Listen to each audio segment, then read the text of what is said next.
ताज़ा तरीन तासुराती नज़्म वो अब दरख्तों से लिपट कर अपनी कहानी सुनाती है, कभी सरगोशी की तरह, कभी चीख की सूरत। पत्तों की लर्जिश में वो अपने दिल के राज छुपाती है और शाखों के झुकाव में वो बाजू तलाश करती है जो उसकी दुनिया थे। दफ्तर से वापसी पर वो इन पर सर रख के दिन भर की थकन उतारती थी।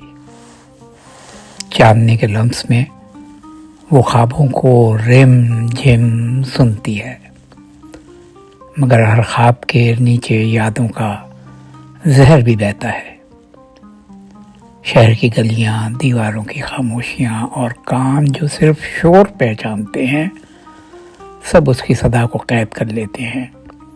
इसलिए वो जंगल का रुख करती है, जहाँ सदियों पुराने दरख्त उसकी बात को इबादत की तरह सुन लेते हैं। वो जानती है ज़मीन कभी झूठ नहीं बोलती और हवा कभी धोखा नहीं देती।